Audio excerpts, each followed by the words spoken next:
I got started in the industry back home in Australia. My mum is a hairdresser and my older sister was a hairdresser as well. So I actually started at a really young age. I started working in the salon when I was 12. I used to help my mum out at home when she was doing some home hairdressing. And an assistant was off sick one day, so my mum, she said, Bree can come and help out. She'll, she can at least sweep up and make some coffees. And so I went along and did whatever they told me. And then when I was 13, I became a Saturday girl. And then when I was 14, I was offered an apprenticeship. And the salon that I worked in, they didn't come up very often. They only came up about every year and a half. So I got special permission to leave school. And I started my apprenticeship in Australia when I was 14 and left school. As a result, I was cutting hair on the salon floor when I was about 15, 16. And then I worked in a salon of about 10, and I was an assistant manager by the time I was 17. And I always wanted to travel as well, so I always wanted to work and travel overseas. And when I think it was back in 1996, I saw Trevor at Hair Expo in Sydney, and he just did a breakfast talk kind of thing, and I just found him really, really inspiring. And I said to my mum, when I go to, when I travel overseas, I want to go and work for Trevor, which is what I did. So I left there when I was 19, came over here.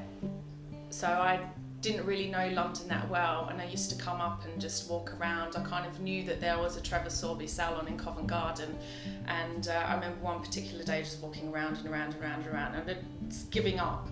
And I walked past and found the salon and walked in, and Trevor was there, and I was just like, oh my God, that's amazing. Trevor's actually there. And I then went back a week later and handed in my CV. And luckily for me, they were recruiting for this salon.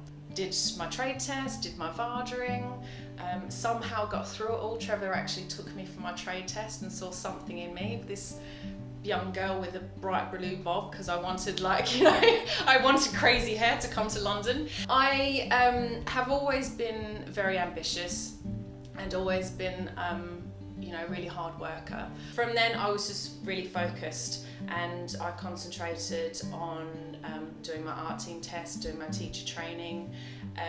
I was lucky enough, the managers at the time and Trevor saw something in me. They started giving me little projects.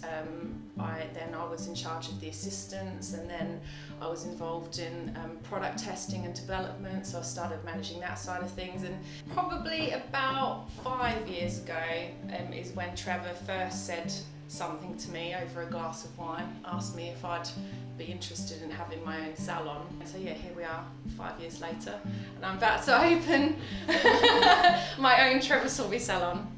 We were looking in all sorts of different areas actually. I've been looking for this site for about 2 years. I've been fortunate enough to be involved in the design of it, and they've listened to me, which has been nice. And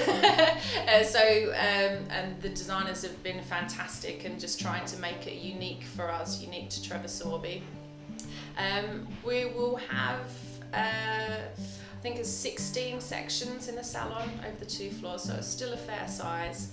I think what will make it special, what will make it different, is the talent that we are recruiting and the talent that we've already got. I've got some people that are coming over from Covent Garden, so I'm really lucky that I work with those people already, and I'm going to know them. One of the main things that I want to achieve is actually the atmosphere that is in Covent Garden. The one thing that clients and anyone that comes into the salon, what they say is that they love the atmosphere and the vibe, and that's what I want to get 30 years down to 1 year. That's ideally what I would like, and I would like to grow the team. That's probably personally my #1 goal.